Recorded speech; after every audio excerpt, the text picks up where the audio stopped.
una alegría inmensa para mí poder presentar este mensaje, este tema, Jesucristo el Señor, a través de estos videos que estamos produciendo. Durante más de 50 años vengo predicando este mensaje, esta palabra, y es una alegría poder llegar a muchos otros y a las nuevas generaciones a través de este medio audiovisual.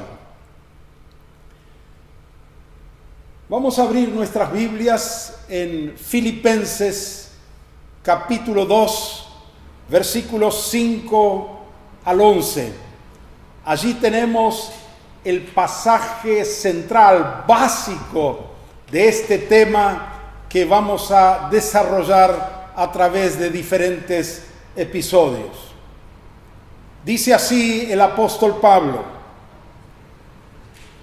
haya pues en vosotros este sentir que hubo también en Cristo Jesús, el cual, siendo en forma de Dios, no estimó el ser igual a Dios como cosa a que aferrarse, sino que se despojó a sí mismo, tomando forma de siervo, hecho semejante a los hombres, y estando en la condición de hombre, se humilló a sí mismo, haciéndose obediente hasta la muerte y muerte de cruz.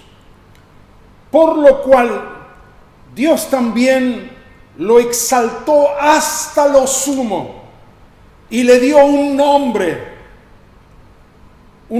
que es sobre todo nombre, para que en el nombre de Jesús se doble toda rodilla de los que están en los cielos, en la tierra y debajo de la tierra, y toda lengua confiese que Jesucristo es el Señor, para gloria de Dios Padre. Amén. Algunos estudiosos de la Biblia señalan que muy probablemente este pasaje bíblico que acabamos de leer haya sido un antiguo himno que se cantaba en las reuniones de la iglesia del primer siglo. En realidad no se sabe si se le puso música a este párrafo de la epístola para cantarla en las congregaciones, o si Pablo, al escribir la carta, incluyó o parafraseó la letra de un himno ya conocido. Personalmente me inclino por la primera opción, es decir, que era palabras de Pablo y que luego la iglesia le puso música para cantarlo. Pero de todos modos, de una manera u otra, allí está en las Sagradas Escrituras, y por lo tanto para nosotros es revelación de Dios, es palabra de Dios. Todos los estudiosos de la Biblia coinciden que este es uno de los pasajes más claros donde se proclama quién es Jesucristo y la obra que hizo el Señor Jesús. Dentro de este pasaje que hemos leído hay un versículo que es central, o la culminación. Es el versículo 11 que dice: y toda lengua confiese que Jesucristo es el Señor, para gloria de Dios Padre. Así que tenemos un pasaje central que vamos a usar a lo largo de toda esta serie, un versículo central que es el versículo 11, y una palabra clave, y esa palabra clave es la palabra Señor. Jesucristo es el Señor.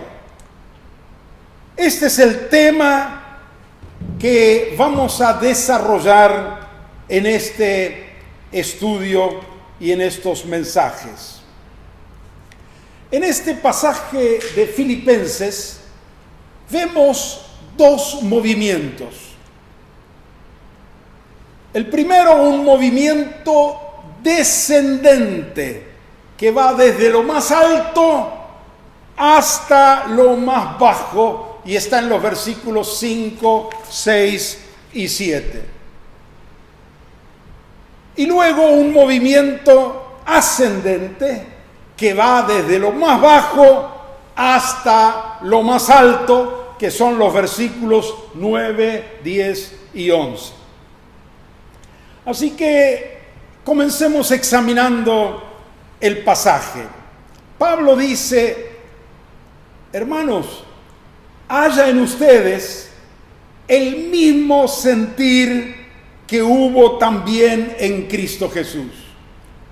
La Nueva Versión Internacional traduce esto: tengan ustedes la misma actitud que tuvo Cristo Jesús. Y a continuación comienza a describir el sentir que tuvo Cristo o la actitud que tuvo Cristo. Dice así: el cual, Cristo, versículo 6, siendo en forma de Dios, atención con esta frase, siendo significa existiendo en forma de Dios. Todos nosotros comenzamos a existir el día que fuimos engendrados en el vientre de nuestra madre por un espermatozoide de nuestro padre. Antes de ese instante no existíamos. Pero en el caso de Jesús fue diferente. Él existía mucho antes de ser concebido por el Espíritu Santo en el vientre de su madre María, siendo ella virgen. Cristo existía antes, mucho antes de ser concebido, antes de nacer. ¿Pero en qué forma existía? Pablo lo declara: el cual, siendo o existiendo en forma de Dios. Sí, Él existía siempre. El apóstol Juan magistralmente comienza su evangelio con estas palabras: en el principio era el verbo, la palabra, y el verbo era con Dios, y el verbo era Dios. ¿Quién es Dios? Dios es el ser supremo del universo, el creador de todo cuanto existe. En Juan 1, versículo 3, Juan sigue diciendo: todas las cosas por Él fueron hechas, y sin Él nada de lo que ha sido hecho fue hecho. Así que podemos afirmar que Jesucristo existía desde siempre, desde el principio, y existía en forma de Dios.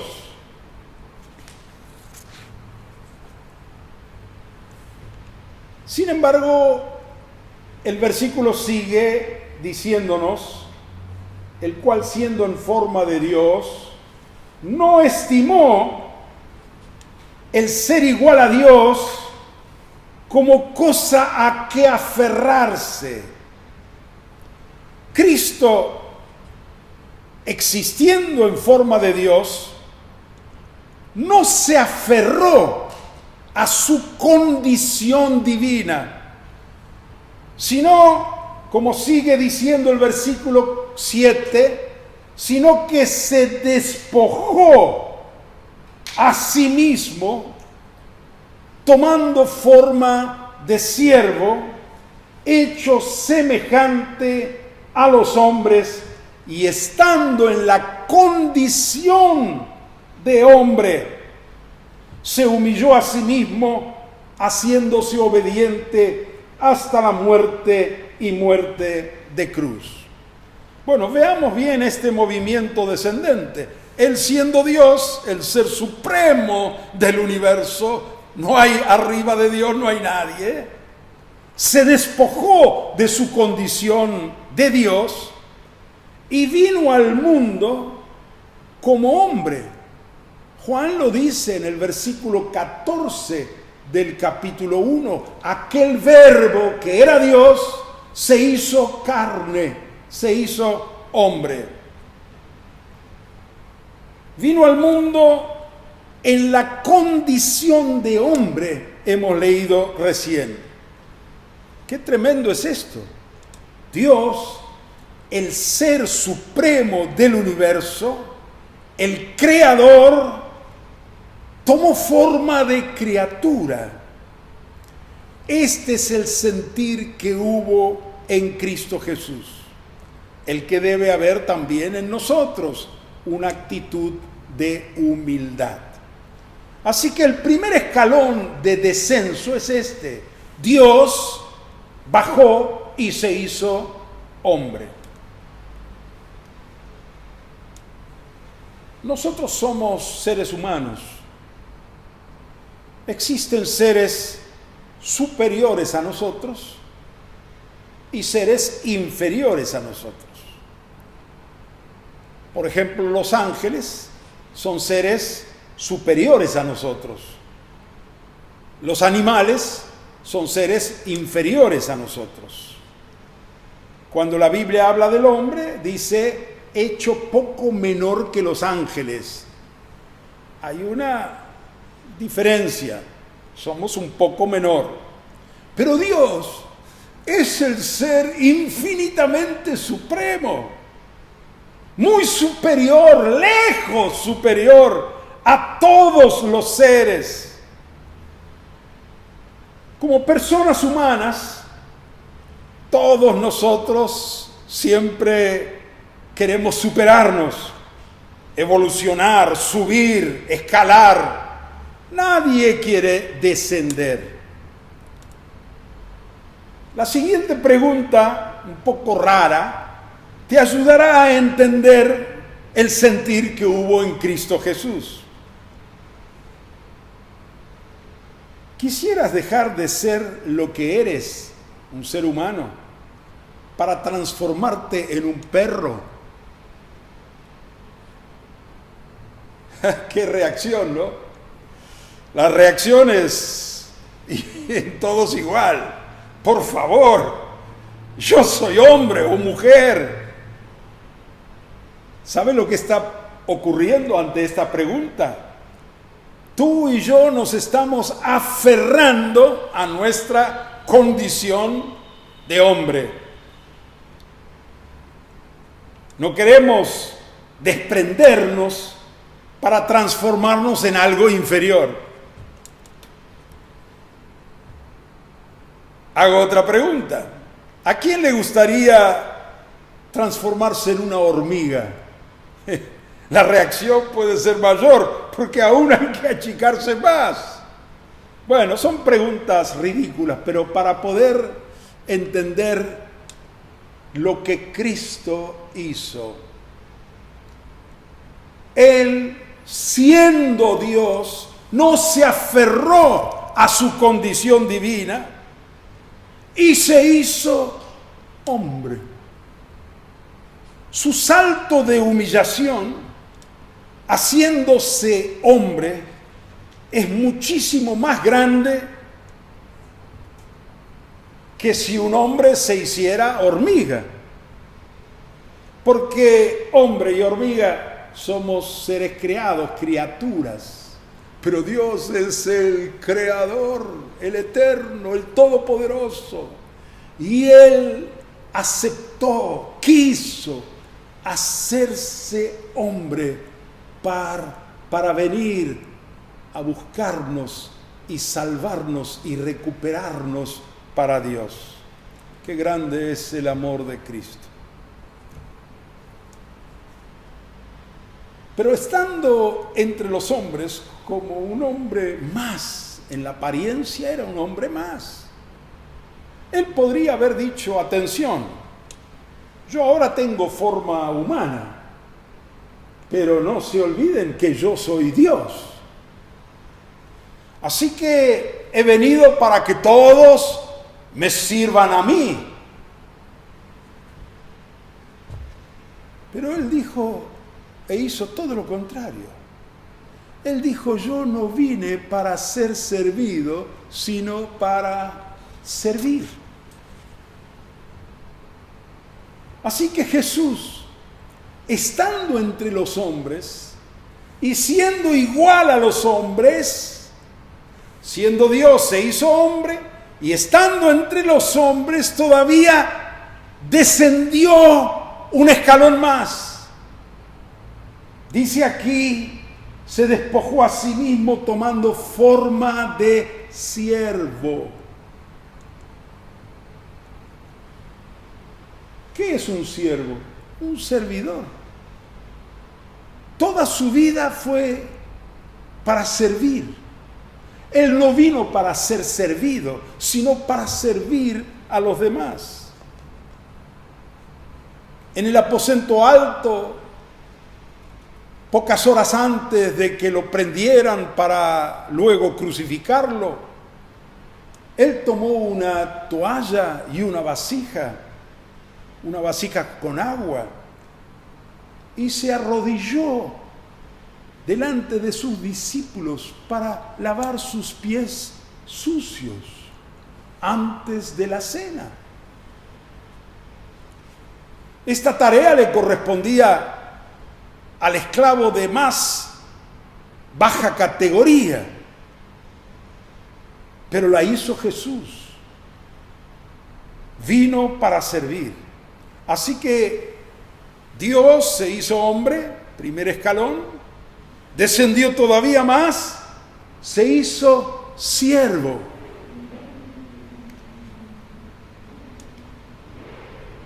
Pero aún no quedó allí. Hay otro escalón en el descenso de Cristo. Siendo siervo, se humilló a sí mismo, haciéndose obediente hasta la muerte, y muerte de cruz. Así que todavía descendió del tercer escalón de siervo a un escalón mucho más bajo. Fue obediente hasta la muerte, y muerte de cruz. El lugar que Cristo ocupó en la cruz, mira lo que voy a decirte, es el lugar más bajo que existe en el universo, más denigrante, más vergonzoso, más maldito. No hay un sitio peor que aquel que ocupó Cristo en la cruz. ¿Por qué? Porque Él cargó allí la maldición del pecado de toda la humanidad. El que no conoció pecado, por nosotros fue hecho pecado para que nosotros pudiéramos ser justificados, salvados. El ser más alto y sublime del universo, el santo, el bendito Hijo de Dios, descendió al lugar más denigrante, más bajo, porque ocupó nuestro lugar, murió en nuestro lugar en la cruz. Todos nuestros infiernos fueron descargados sobre el Hijo de Dios en aquella cruz.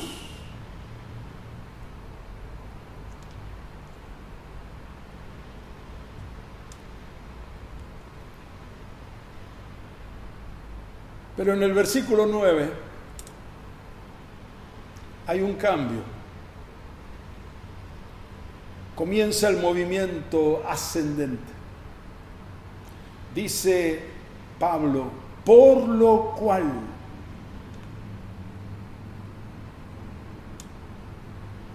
¿Por qué cuál? Por esta razón. Como Él, siendo Dios, se humilló y se humilló y se humilló hasta lo más bajo, Dios lo exaltó hasta lo sumo. Él se humilló. Qué diferente a nosotros, los seres humanos. Nosotros siempre buscamos ascender un poco más, ser más importante, ocupar el primer lugar.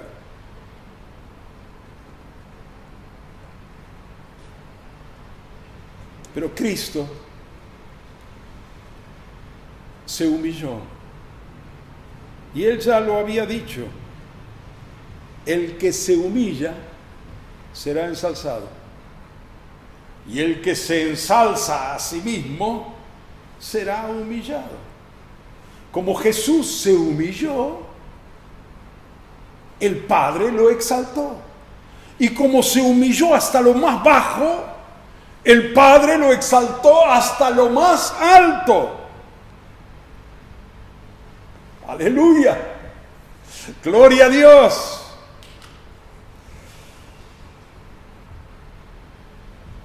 Cuando el Padre exaltó al Hijo, lo resucitó entre los muertos y lo sentó en la majestad, en las alturas, a su derecha, le dio dos cosas. Primero, dice, lo exaltó hasta lo sumo, es decir, lo levantó hasta el lugar supremo, el lugar más alto. No hay un lugar más alto en jerarquía, en autoridad, que el que ocupó Jesús cuando el Padre lo exaltó en los cielos. Y la segunda cosa que recibió es un nombre que es sobre todo nombre. Y dice aquí la palabra de Dios, que ante ese nombre supremo se doblará toda rodilla de los que están en los cielos, de los que están en la tierra y de los que están debajo de la tierra. Es decir, todos los seres del universo. ¿Quiénes están en los cielos? Los ángeles, los redimidos.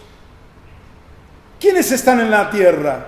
Hombres, mujeres, creyentes, pecadores, aún ateos. Toda rodilla se doblará de los que están en la tierra. Un día eso va a suceder. Y de los que están debajo de la tierra, los muertos, aún los demonios, seres de los infiernos y de los aires. Es decir, esta es la orden del Padre. Toda rodilla se doble y toda lengua confiese que Jesucristo es el Señor. Para gloria de Dios Padre. Este nombre, Señor Jesucristo, es el Señor, es el tema central de nuestro estudio. Un nombre que es sobre todos los nombres que existen en el universo. Podemos abrir la enciclopedia más completa y buscar el nombre más alto en cuanto a rango, jerarquía, y aún sobre ese nombre hay un nombre más importante. Es el nombre que el Padre le dio al Hijo cuando lo exaltó a su diestra. Es interesante que Cristo tiene muchos nombres, están en la Biblia. La mayoría de nuestras canciones de adoración, de alabanza, proclaman los diferentes nombres de Jesús. Él es el Santo, Él es digno, Él es el Redentor, el Salvador, Él es el Mesías, el lirio de los valles, la rosa de Sarón, la estrella de la mañana, el resplandor de su gloria, sol de justicia, el buen pastor, y así podemos seguir. Isaías, inspirado por Dios, lo llamó Emmanuel. Y en otra ocasión, el mismo Isaías, admirable, consejero, príncipe de paz, Dios fuerte. Cuando Jesús nació, un ángel pronunció su nombre. Llamará su nombre Jesús, que significa Salvador. Al ser bautizado en el Jordán, el cielo se abrió y el Padre le dio otro nombre, Hijo amado. Qué lindo nombre, Hijo amado. Pero entre todos los nombres de Cristo, hay uno que está sobre todos ellos. Es el título que el Padre le otorgó en el momento en que Jesús resucitado se sentó en el trono a la derecha del Padre. ¿Cuál es ese nombre? Señor. Jesucristo es el Señor. Jesús es su nombre histórico.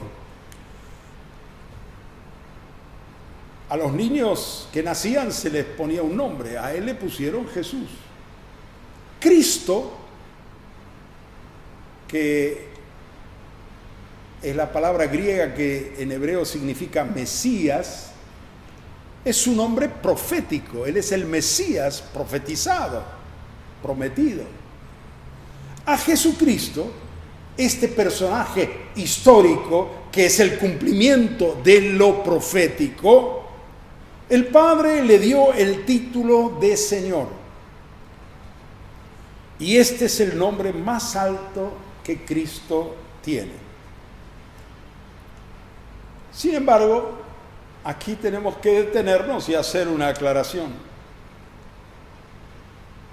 En nuestra acepción actual, el uso actual, la palabra Señor no parece un nombre tan importante. Hoy a cualquiera se le dice Señor, Señor González, Señor García, Señor Rinaldi, a cualquiera. Y el que no es señor se le dice señora, y si no, señorita. Así que estamos todos con este término. ¿Por qué hoy es de uso tan común este nombre? Sucede que con el pasar del tiempo, las palabras sufren modificaciones en cuanto a su uso por las costumbres y por toda la evolución social. Por ejemplo, la palabra creer, hablando corrientemente, se le da otro significado que el que tenía originalmente. Le preguntamos a alguien, ¿qué te parece? ¿Lloverá? Y el otro dice, creo que sí. ¿Cómo creo que sí? Está queriendo decir, me parece que sí. Pero antiguamente la palabra creo es una declaración de convicción, una declaración de fe, muy diferente a lo que hoy comúnmente se usa la palabra creo o creer. Y así sucedió también con la palabra Señor. Se fue desvirtuando su significado original. Aún en el español antiguo, en la época medieval, Señor era un título que algunos pocos poseían. Y cuando alguien lo tenía, bueno, era un hombre, era todo un señor.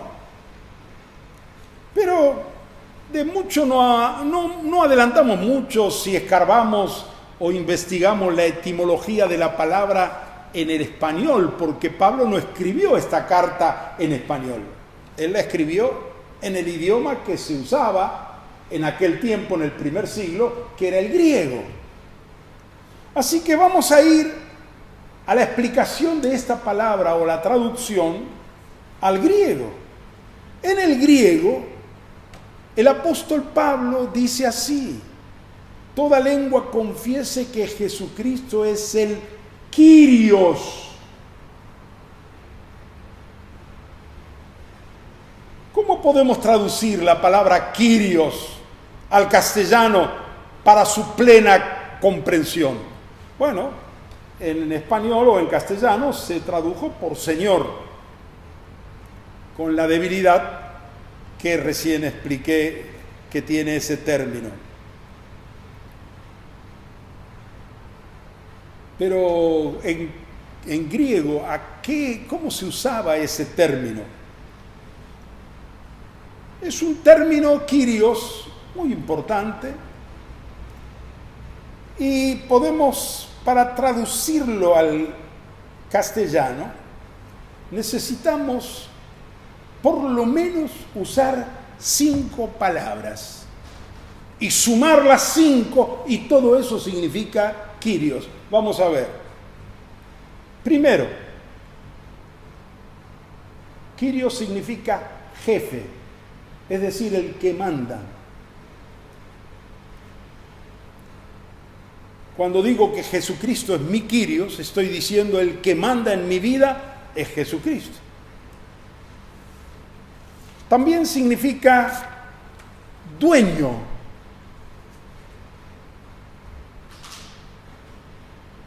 Significa que yo soy de Él, le pertenezco a Él, Él es mi dueño. Yo soy de Cristo. Atención, todo lo que soy y todo lo que tengo, material o espiritual, le pertenece a Él. Él es mi dueño. También significa amo.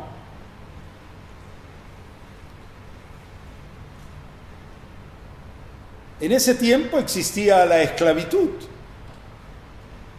y el que era dueño de un esclavo era el amo, era la autoridad, era el dueño, era el amo. Hoy no existe, gracias a Dios, la esclavitud.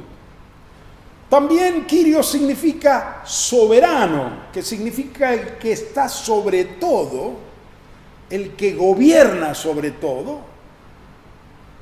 Nada escapa a su control. Y finalmente agregamos una palabra más: máxima autoridad. Así que cuando decimos Jesucristo es el Kyrios, estamos diciendo Él es el jefe, el dueño, el amo, el soberano y la máxima autoridad.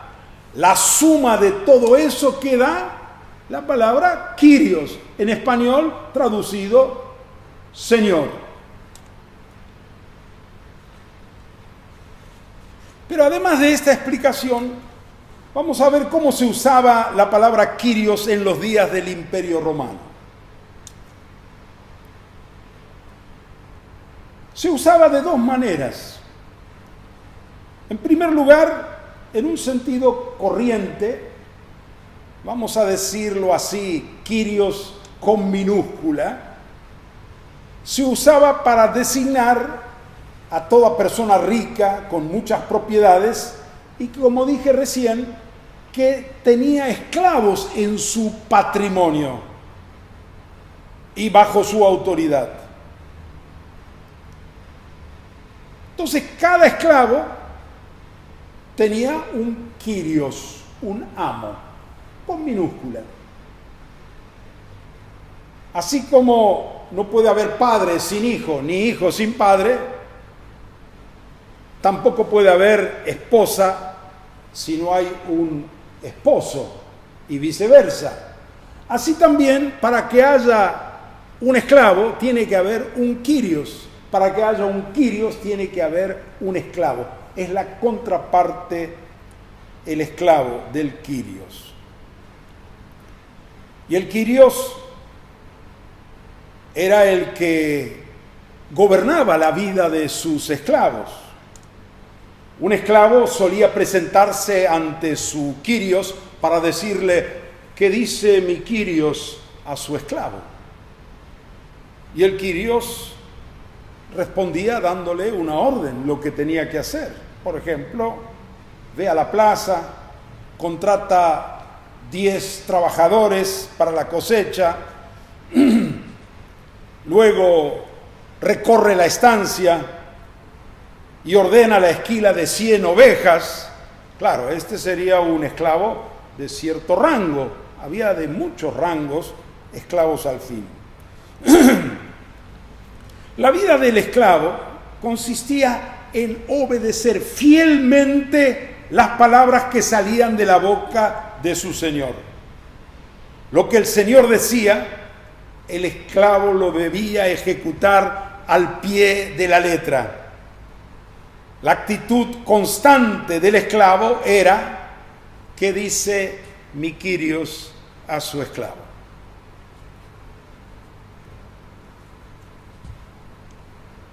El apóstol Pablo se declara a sí mismo esclavo de Jesucristo, no de los hombres. Un esclavo de Cristo, pero por amor. Él dice en Filipenses capítulo 3, versículo 8, Cristo Jesús, mi quirios, por amor del cual lo he perdido todo y lo tengo por basura para ganar a Cristo. Qué palabras más preciosas.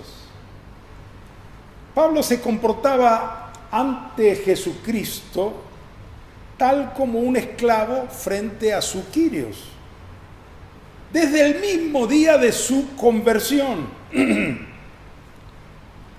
Recordemos cuáles fueron sus primeras palabras cuando se rindió a Cristo, cayendo al suelo en el camino a Damasco, temblando y temeroso, dijo: Quirios, ¿qué quieres que haga? No solo lo dijo en el momento de su conversión, sino que esa fue su actitud cada día y cada momento en el transcurso de su vida.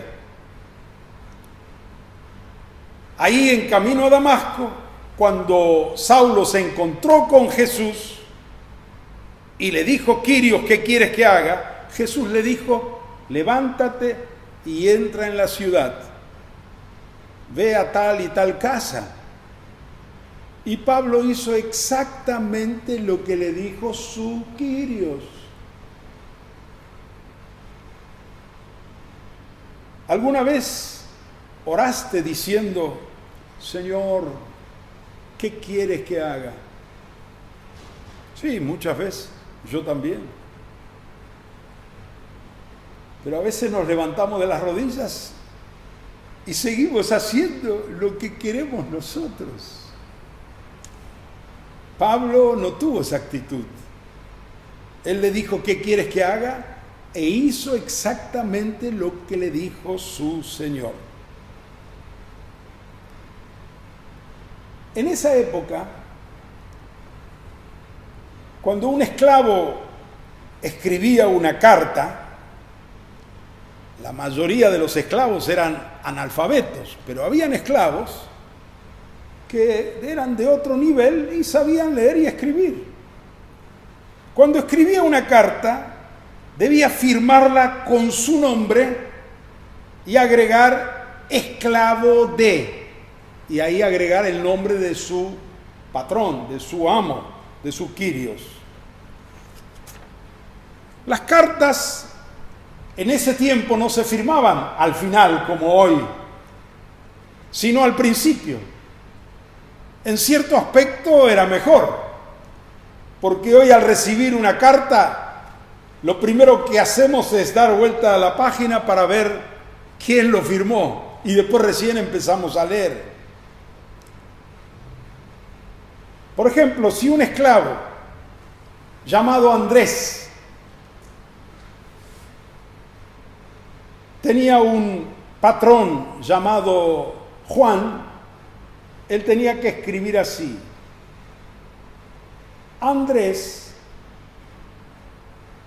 esclavo de Juan, a fulano de tal y así. Muy bien, así iban las cartas. Ahora vamos a ver cómo Pablo firma esta carta a los filipenses. Ahí llegamos. Capítulo 1 de Filipenses, versículo 1. Dice así: Pablo y Timoteo, siervos de Jesucristo.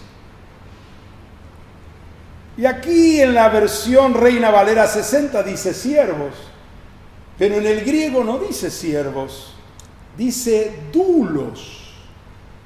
Doulos significa literalmente esclavos. Pablo y Timoteo, esclavos de Jesucristo, a todos los santos en Cristo Jesús que están en Filipos. Así firma Pablo esta carta, porque él se reconocía esclavo de Jesucristo y reconocía a Jesús como su Kyrios, su Señor. Muy bien, este era el primer uso que se le daba a la palabra Kyrios, pero había un segundo uso. En todo el imperio romano, en un sentido absoluto del término, para destacarlo, digamos, Kyrios con mayúscula, había una sola persona que ostentaba ese título. Era el título más importante del Imperio Romano. Y el que ostentaba ese título era el César, el emperador de Roma. Todo el imperio debía confesar en voz alta: el César es el Kyrios. Y era tal la fuerza que quiso imprimir a esta declaración que durante cierto tiempo se convirtió en el saludo obligado de los ciudadanos del Imperio Romano. Cuando un ciudadano romano se encontraba con otro ciudadano romano, tenía que levantar la mano derecha y decir: el César es el Kyrios. Y el otro le respondía: el César es el Kyrios. Pero algunos en el imperio, al saludar de esta forma, le respondía, se encontraban con algún cristiano, y el cristiano le respondía de otra manera. Cuando le saludaba: el César es el Kyrios, el cristiano le decía: Jesucristo es el Kyrios. ¡Wow! ¿Cómo? ¿Tú reconoces a otro Kyrios fuera del César? Y ahí comenzó la persecución de los cristianos. Cada vez más, porque confesaban que Jesucristo es el Kyrios.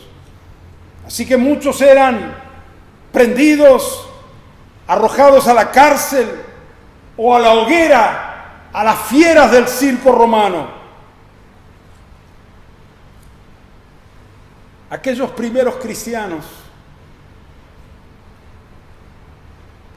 eran hombres y mujeres que preferían confesar a Cristo como Señor y morir si fuera necesario antes que seguir viviendo negando el nombre de Cristo. Ellos habían comprendido bien las palabras de Jesús cuando dijo: a cualquiera que me confiese delante de los hombres, yo también le confesaré delante de mi Padre que está en los cielos. Y a cualquiera que me niegue delante de los hombres, yo también le negaré delante de mi Padre que está en los cielos. No era poca cosa en el primer siglo y en los primeros siglos confesar que Jesús era el Señor. Y el César actuaba como el dueño de todo el imperio romano, el jefe, el amo, la máxima autoridad, el soberano. Todo el imperio le pertenecía a él. Cuando a Jesús le preguntaron: ¿hay que pagar los impuestos al César? Jesús dijo: a ver, muéstrenme una moneda. Y le trajeron una moneda. ¿De quién es esta imagen? Del César. Bueno, denle al César lo que es del César. Quiere decir que todas las monedas del imperio tenían la imagen del César, le pertenecían al César. Aunque cada uno tenía su propia moneda y dinero para permitir el funcionamiento de la economía en el imperio, pero en última instancia el César se arrogaba ser el dueño de todo lo que allí había. Quiero señalar un aspecto más del término Kyrios y su uso en el primer siglo. Y esto es lo más grave de lo que hacía el César. En el Antiguo Testamento hebreo hay 3 nombres principales para referirse a Dios. El primero es Elohim, traducido Dios. En el principio Elohim creó los cielos y la tierra, dice. El segundo nombre de Dios es Jehová o Yahvé. No se sabe bien cómo se pronuncian las vocales. Y Yahvé o Jehová significa el que es, el yo soy. Algunos lo traducen como el eterno. Y el tercer nombre más frecuente de Dios en el Antiguo Testamento es Adonai, traducido al español por Señor. Y Adonai significa mi Dios, mi dueño, las dos cosas, Adonai. En la Septuaginta, traducción del Antiguo Testamento al griego, hecho por 70 sabios de aquel entonces, judíos, Adonai fue traducido al griego por Kyrios. Además de eso, por el alto respeto que tenían los traductores al sagrado nombre Jehová, que no lo querían pronunciar en vano, tradujeron también allí la palabra Jehová por Kyrios. De modo que en la Septuaginta el término más usado al referirse a Dios era Kyrios. Los emperadores romanos, por sus pretensiones de divinidad, osaban usar el título de Kyrios para atribuirse el ser dioses.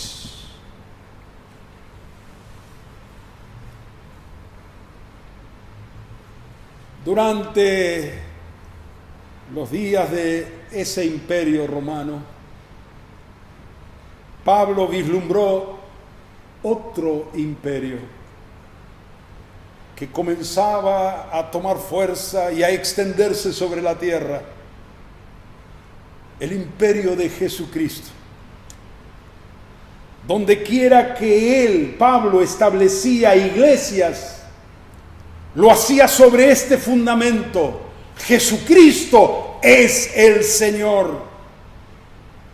Cada persona que se agregaba a la comunidad de discípulos en el primer siglo era porque reconocía a Cristo como el Señor de su vida. Y Pablo decía, hay otro imperio más importante y eterno. Es el reino de Dios.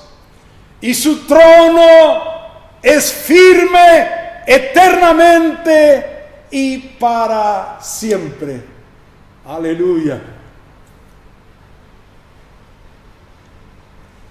Bueno, nuestro pasaje, Filipenses 2, concluye con los versículos 10 y 11 que hemos leído. Allí está la orden universal del Padre.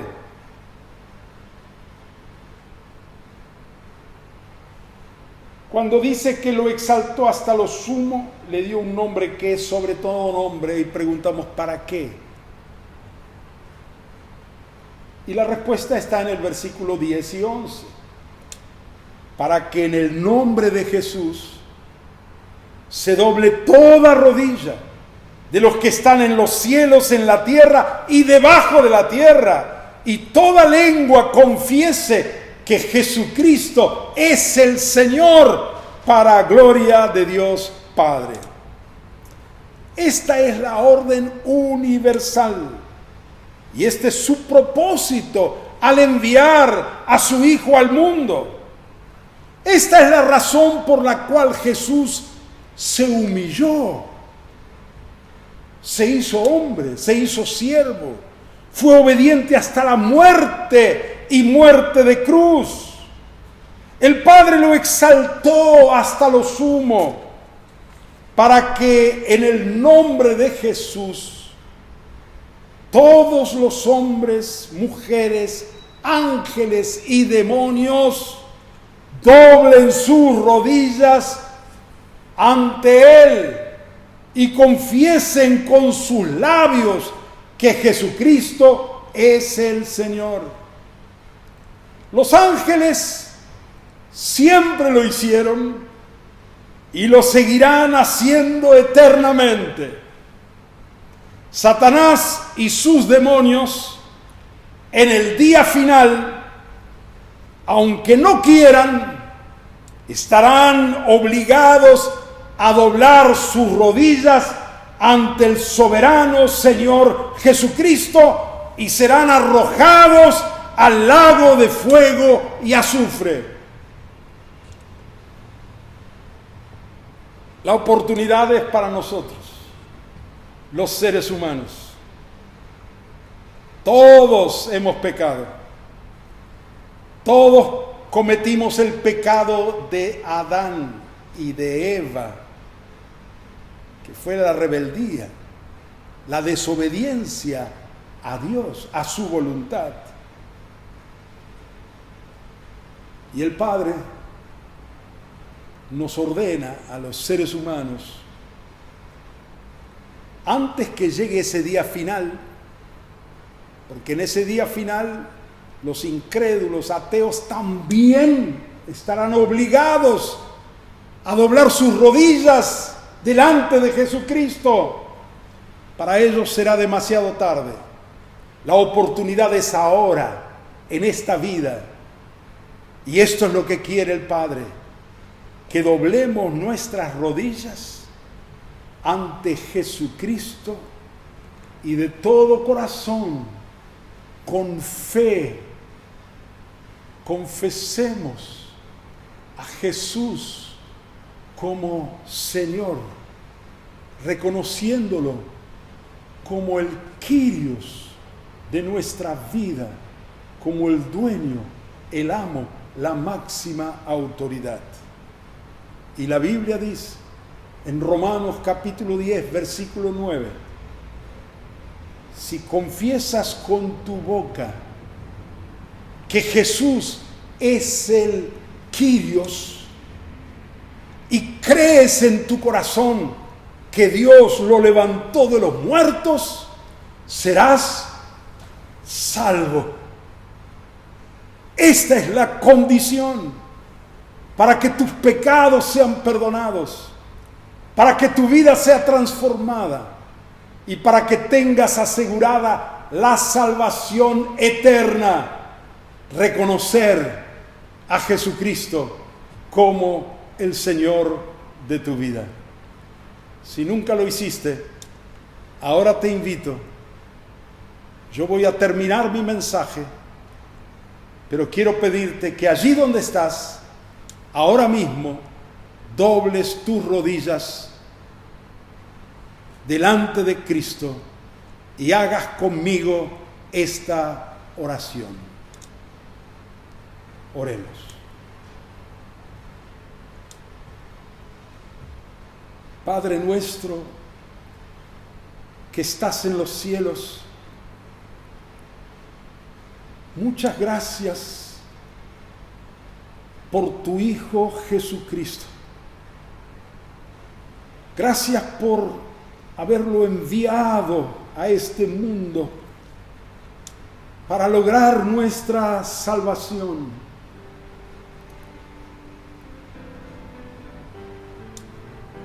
En este momento yo doblo mis rodillas y te entrego todo mi ser y confieso con mi boca, creyendo con todo el corazón que Jesucristo es el Kyrios, el Señor. Señor Jesús, me arrepiento de mis pecados. Me arrepiento de haber vivido conforme a mi propia voluntad. Y hoy te acepto como el Señor de mi vida. De aquí en adelante quiero vivir haciendo tu voluntad. Gracias, Señor. Gracias, Señor. Gloria sea a tu nombre. Amén.